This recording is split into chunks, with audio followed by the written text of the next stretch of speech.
Hey guys, welcome to the channel and to part 6 of my F1 fantasy team season. This is going to be my fantasy team for Spain and, as things stand, also for Monaco. Just want to say a quick hi. I've moved into my new flat. Apologies for the delay in uploading my fantasy team for Spain. I was meant to have the internet 2 weeks ago, but unfortunately it got delayed, and so I only got the internet last week. That said, I'm going to be shutting off my camera, but just want to say a quick hi because I just recorded this video and the camera was terrible.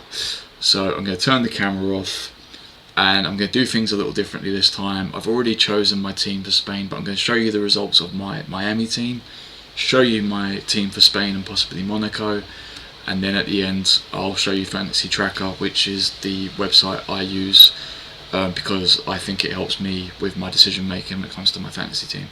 Links in the description below if you want to go check it out for yourself.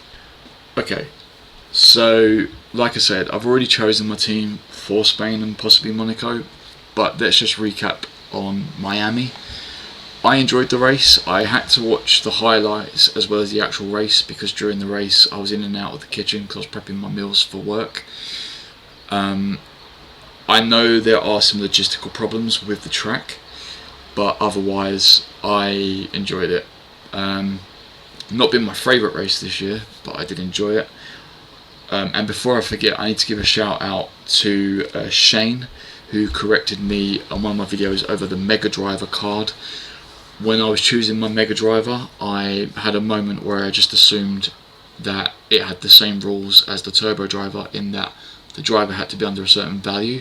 That's not the case. Any driver can be your Mega Driver, but you only get one card for the first half of the season and one card for the second half of the season. So from round 12, I believe. So with that said, this is how my team did for Miami.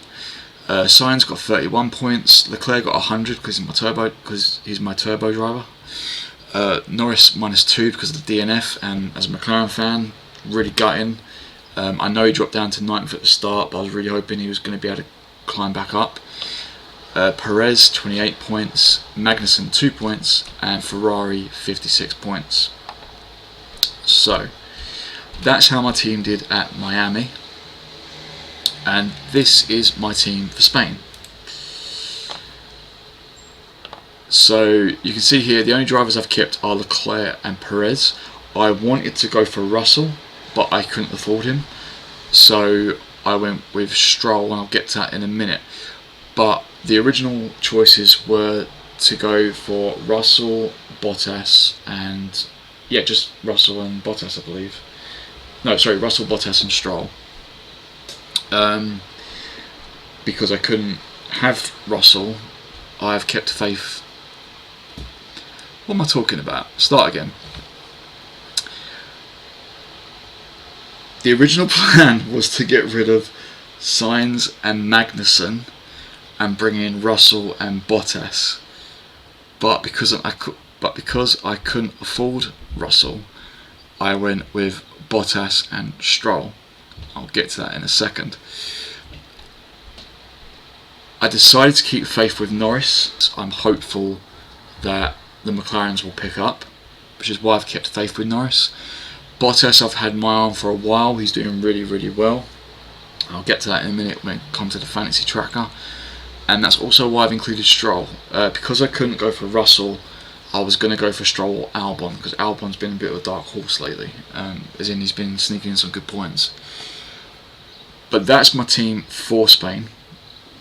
So let's go over to Fantasy Tracker. So the top three obviously were Max, Leclerc and Russell. The bottom three in terms of the points were Guan Yu Zhou, Vettel and Norris. Highest scoring team was Red Bull, lowest scoring team AlphaTauri.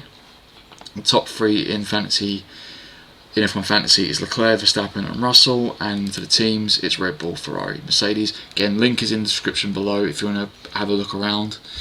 But what I want to take you to is what I usually go to, which is here. and this gives you the driver's current value, their starting value, and what's called their points per million, which is how many points on average they're scoring to their value. Obviously, higher the value, they need to be performing well to have a good points per million. If they're performing well with a low value, then they're going to have a good points per million. So, just sticking with the drivers that are in my team, that I had in my team, and that I was looking at for my team. So, Leclerc is currently at 2.31 points per million, and he currently has a total of 219. I've got them all written down here to my side. Sainz is only on 1.07 points per million with a total of 92. Perez is at 1.45 points per million. He's got 133 total. Norris is at 1.10 points per million. He's got a total of 88. And Kevin Magnussen is at 2.20 points per million. So his points per million is still good, and he has a total of 67. But obviously he does have a low value, which is partly why it's higher. The ones I was looking at, like I said, I wanted Russell, but I couldn't afford him. Russell is at 1.30 points per million. He has a total of 156. Bottas is on 1.94 points per million, which was higher than I was anticipating, which is why I've gone for him. He has a total of 91. Then Stroll is at 1.46 points per million. He has a total of 65, and that's why I went with Stroll, because he's just edging out Albon, who is currently at 1.56 per million. So Albon's points per million is 0.10 higher, but he has 4 points less in total than Stroll. Stroll's on 65, Albon's on 61, but I'm going to keep an eye on that. Albon may come in for Stroll at some point. We'll see what happens. And then the other driver I was considering bringing back into the team was Yuki Tsunoda, who is on 1.01 points per million. Not great, but he does have 42 points, and I think he's done okay recently. So yeah, that's why I've gone for the drivers I've gone for. So in short, Bottas is only 1 point in total behind Sainz, which is why I've got rid of Sainz and gone for Bottas, because Bottas's points per million is a lot higher. And Stroll is just simply because I couldn't afford Russell. Like I say, I'm keeping faith with Norris, being a McLaren fan, but also I'm hoping the McLarens pick up in the European circuits. And Leclerc and Perez are just two safe pairs of hands that I just don't think I can get rid of, to be perfectly honest, at least as things stand. The same with Ferrari. I'm keeping Ferrari, the constructor. No reason to get rid of them right now. And so yeah, that's my team for Spain and possibly Monaco. So with that, guys, I'm not going to keep you too long. Just to say, also at the end of my videos I have some outro music. It's a tune I wrote back in 2015. My music was on Spotify and iTunes. I've requested for all that to come off. It should be coming off soon. That said, all my music is now on SoundCloud, and there is a link in the description below if you want to check out my music. To be honest with you, I wrote the music years ago. I've got some new music that I'm working on, but I'm not in a rush. I'm not in a rush, to be perfectly honest. So yeah, I hope you enjoyed that video, guys. Again, thank you to Shane for correcting me on the Mega Driver card. And you know, this is my first full season doing this. I've only played one season before, but I only played a few rounds. My first full season doing this.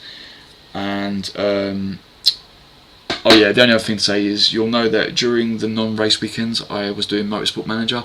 I'm moving that to the side for the time being. I'm just focusing on F1 Fantasy, because I'm not looking at this right now as a week-to-week full-time thing. It's just a hobby.